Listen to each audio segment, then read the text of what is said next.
So what's up wrestle fans, welcome to wrestle X bulletin. तो guys welcome है आपका wrestling updates की एक और नए वीडियो में। और रोज की तरह बिना टाइम वेस्ट किए बढ़ते हैं अपनी पहली अपडेट की तरफ। सबसे पहली अपडेट जुड़ी है WWE की वायरल फोटो से, जो इस टाइम सोशल मीडिया पर काफी ज्यादा वायरल हो रही है, जिसे आप स्क्रीन पर भी देख सकते हो। जिस फोटो में कई सुपरस्टार रॉ के पहले रिहर्सल वगैरह करते हुए दिखाई दे रहे हैं, जिसमें आप AJ Styles, Karrion Kross, Chad Gable को देख ही सकते हो। और साइड में कार्लिटो और बॉबी रूड को भी आप पहचान ही गए होंगे। बट अगर आपने इस फोटो में रे मिस्टीरियो को पहचान लिया तो आप कमेंट करके जरूर बताना कि रे मिस्टीरियो इस फोटो में कहाँ खड़े हैं। अगली अपडेट जुड़ी है रैंडी ऑर्टन से, जो रिसेंटली एक इंटरव्यू शो में आए थे, जहां पर उन्होंने अपने करियर से रिलेटेड बहुत बड़ी अपडेट शेयर की। जिसमें जब उनसे रिटायरमेंट के बारे में पूछा गया तो उन्होंने बताया कि उनका गोल अभी एक और 5 ईयर डील साइन करने का है। और रैंडी ने 2024 में ही WWE के साथ 5 साल की डील साइन की है। और अगर रैंडी ऑर्टन इसके बाद भी एक और 5 साल की डील साइन करने का सोच रहे हैं तो रैंडी ऑर्टन का प्लान आगे 10 साल तक तो WWE से रिटायर होने का बिल्कुल भी नहीं है, जो हम WWE फैंस के लिए काफी अच्छी बात है।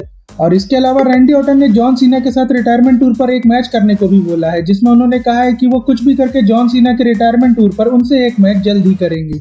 और ऐसा बोलकर शायद रैंडी ऑर्टन जॉन सीना के साथ अपने बैकलैश वाले मैच को भी टीज कर रहे हैं, जिसकी राइवलरी की शुरुआत हम लोगों को बहुत जल्द रेसलमेनिया के बाद देखने को मिलेगी, जिसके लिए फैंस काफी समय से एक्साइटेड है। नेक्स्ट अपडेट रिलेटेड है AEW सुपरस्टार मारिया में से, जो अब WWE में आके सबको शॉक कर सकती हैं। ऐसा इसलिए क्योंकि मारिया में AEW के शोज से काफी टाइम से गायब है। और डेव मेल्ट्जर की रिपोर्ट के अकॉर्डिंग मारिया में का कॉन्ट्रैक्ट भी AEW के साथ खत्म होने वाला है। और AEW इनसाइडर्स के अकॉर्डिंग AEW को भी ये पता है कि WWE को मारिया में इंटरेस्ट है। और इसके अलावा डेव मेल्ट्जर ने यह भी बताया है कि मारिया में जब जापान में रेसल किया करती थी तो उनका ड्रीम WWE ज्वाइन करने का था। बट विंस मैकमैन के टाइम WWE ने उनमें इंटरेस्ट नहीं लिया तो उन्होंने AEW को ज्वाइन कर लिया। बट अब WWE उनमें इंटरेस्टेड है तो इस बात के बहुत ज्यादा चांसेस है कि रे फिनिक्स और पेंटा की तरह मारिया में भी इस साल ही WWE में हम लोगों को देखने को मिले, जो WWE के वुमेन्स डिवीजन के लिए काफी बढ़िया भी रहेगा। अगली अपडेट जुड़ी है रॉक के रेसलमेनिया स्टेटस से। तो गाइस फाइनल बॉस रॉक के रेसलमेनिया स्टेटस को लेकर एलिमिनेशन चेंबर के बाद से काफी रूमर्स हम लोगों को सुनने को मिले हैं। बट अब रॉक का रेसलमेनिया स्टेटस क्लियर हो चुका है। और रिपोर्ट्स के अकॉर्डिंग WWE ने रॉक के लिए रेसलमेनिया प्लान्स बना रखे हैं। बट WWE को अभी ये नहीं पता है कि ये प्लान्स ही फाइनल होंगे या फिर रॉक इसको लास्ट मोमेंट पर चेंज करेंगे। लेकिन फिर भी ये बात तो कंफर्म है कि रॉक रेसलमेनिया में आने वाले हैं। और इसके अलावा रॉक को WWE ने सीना और कोडी की फ्यूड में बहुत कम बार इसलिए मेंशन किया है क्योंकि WWE चाहती थी कि फैंस रॉक की इन्वॉल्वमेंट के बारे में ना सोचे, ताकि रॉक का रेसलमेनिया रिटर्न फैंस को शॉक कर दे। बट अनफॉर्चुनेटली WWE का ये प्लान काफी बुरी तरह से फेल हो गया है, क्योंकि सीना और कोडी की फ्यूड में फैंस ने रॉक को ही सबसे ज्यादा मिस किया है। तो अब देखना काफी ज्यादा इंटरेस्टिंग होगा कि रॉक सीधा रेसलमेनिया के मेन इवेंट में ही अपना रिटर्न करेंगे या फिर स्मैकडाउन पर वो अपना शॉकिंग रिटर्न करके कोडी रोड्स और सभी फैंस को सरप्राइज कर देंगे। नेक्स्ट अपडेट जुड़ी है निक्की बेला के रिटर्न से, जिससे रिलेटेड अपडेट उनकी बेस्ट फ्रेंड नटालिया ने शेयर की है, जो रिसेंटली क्रिस वॉन के पॉडकास्ट शो में आई थी, जिसमें उन्होंने रिवील किया कि निक्की बेला उनके साथ प्राइवेट ट्रेनिंग कर रही हैं अपने इन रिंग रिटर्न के लिए।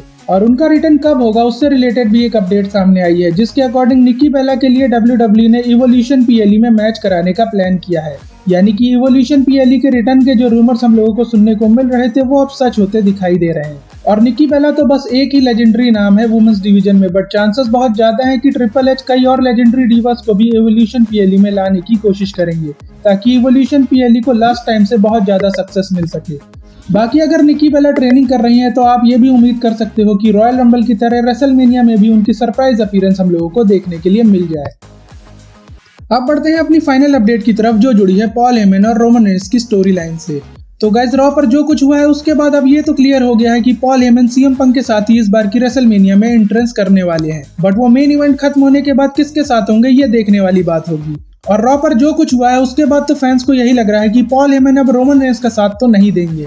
बट शायद यहीं पर WWE फैंस को शॉक भी कर सकती है, क्योंकि आपने भी नोटिस किया होगा कि ये स्टोरी लाइन भी रोमन रेंस और ब्रॉक लेसनर की रेसलमेनिया स्टोरी लाइन की तरह ही चल रही है, जिसमें रोमन रेंस ने अब पॉल हेमन पर अटैक कर दिया है तो सबको यही लग रहा है कि ये दोनों अलग हो गए हैं। बट रेसलमेनिया में ये दोनों साथ आकर सबको शॉक भी कर सकते हैं। लेकिन यहीं पर पॉल हेमन ने अगर चाहा तो वो अपने करियर का बेस्ट रेसलमेनिया मोमेंट हम फैंस को दे सकते हैं ट्राइबल चीफ के साथ गेम खेल के। और वो ऐसे कि पहले वो रोमन रेंस की हेल्प कर दे पंक को मारने में, और फिर जब रोमन रेंस मैच को जीतने वाले हों तभी पॉल हेमन सेथ रॉलिंस की साइड हो जाएं और सबको शॉक कर दें, और पॉल हेमन और सेथ रॉलिंस के साथ आने के जो रूमर सुनने को मिल रहे थे वो सच हो जाएं। जिसके चांसेस तो कम है, बट ट्रिपल एच एरा में अगर जॉन सीना हील बन सकते हैं तो सब कुछ पॉसिबल है, जिसकी वजह से इस पॉसिबिलिटी को भी नजरअंदाज नहीं किया जा सकता। बाकी रॉ पर जो कुछ हुआ है उसे देखने के बाद आपको क्या लगता है, पॉल हेमन आखिरकार किसे चूज करेंगे, वो आप कमेंट करके जरूर बताना। और इसी के साथ आज की रेसलिंग अपडेट्स को यहीं पर एंड करते हैं, बट जाने से पहले अगर आप WWE फैन हो तो चैनल को जरूर सब्सक्राइब कर लेना और वीडियो को लाइक शेयर करना मत भूलना। बाकी आपसे मिलते हैं नेक्स्ट वीडियो में, तब तक के लिए good bye and see you soon.